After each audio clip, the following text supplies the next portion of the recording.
Fight fans, fight fans, fight fans. This is Kurt DeVille with Counter Punch Boxing News. And this video is to cover the return of Peter Kid Chocolate Quillin. Quillin looked good last night. He took on Javon Love. And, he's a TMT guy. So, Mayweather Jr., he was there, representing his boy. And Javon Love, he was a good guy. He won the 7 last fights, but he didn't win the one last night against Kid Chocolate.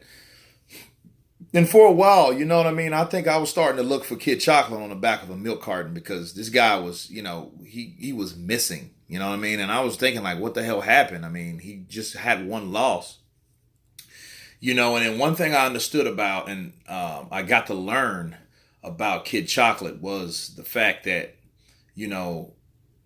if he's not mentally there, he's not going to fight. Because I think before he fought Danny Jacobs, he had like another long layoff, and he's a good fighter. He beat some of the best guys. He fought Stan Lee. He beat Gay Rosado. He fought a lot of guys. A lot of top notch guys. And he was undefeated. But if his head's not there, I think he's not going to be in the game. I think his uncle died or somebody like close to him died, and he took this long layoff for that, So he's one of those guys that he has to be 100% focused on what he's doing, which, I can respect that, and then, of course, the loss, I think that put him back a lot, and he had to, and he had, again, family troubles and personal things that he had to deal with, and, he took his time. He took a long time, but he took his time, right?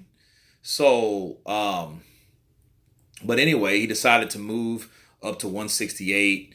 And what I noticed about him at 168, he's still the same fighter. It's just bigger guys. You know what I mean?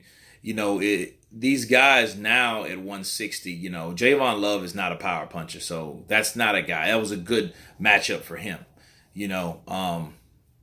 and from that, he can go farther, and to, fight one of the top guys at 168, Ramirez or whoever, is up there, But I noticed that he did attack Love with a lot of aggression, and he was getting that right in, through the guard sometime. And, his hook was working and everything was working. And then he did an assault, I think, in the 9th or 10th round, and he hit Love a lot.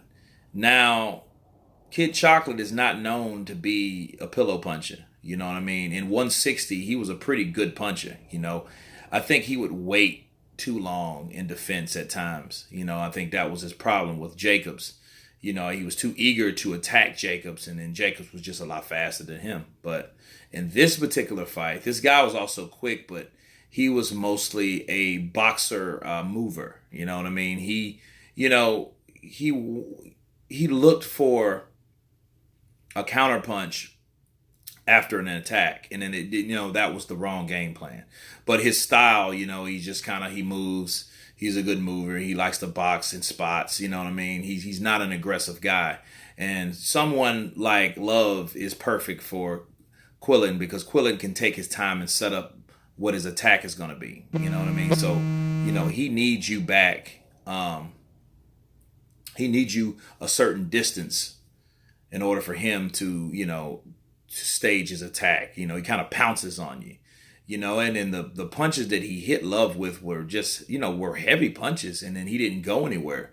So that tells me he doesn't hit as hard as his punches don't affect the fighters at 168 like they do at 160, So I noticed that. So, he has a lot to...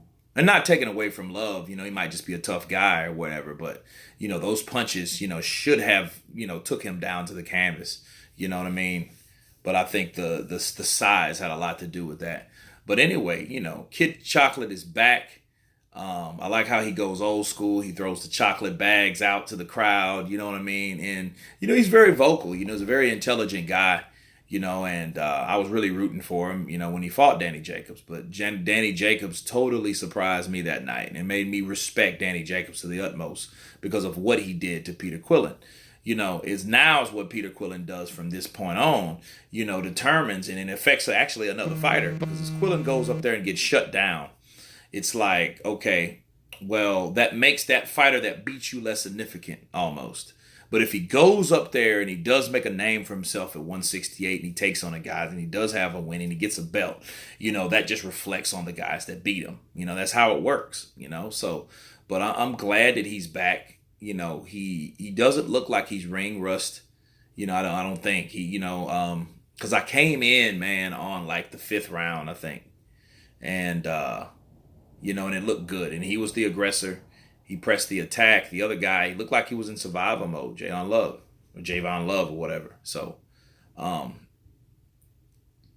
yeah, I would like to see, what he can do up there. I would love to see him fight Chris Eubank Jr. since Eubank Jr.'s taken the loss and moved up to 168, right?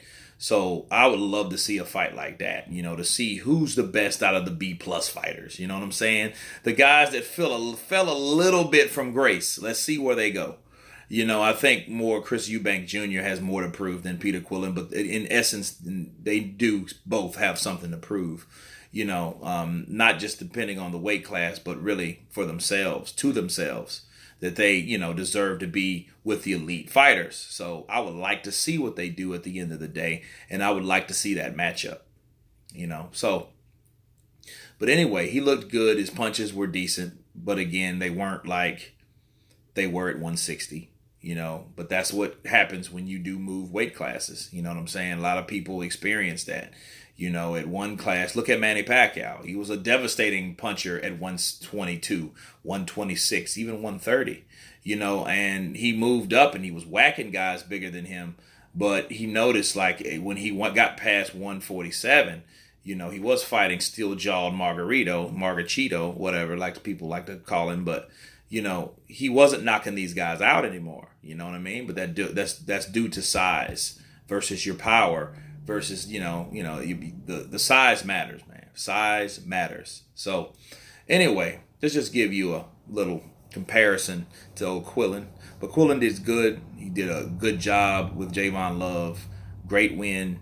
It's good to see him back. You guys tell me what you think about the return of Kid Chocolate Peter Quillin. Please subscribe, hit the bell icon, and you guys been counterpunched. Peace.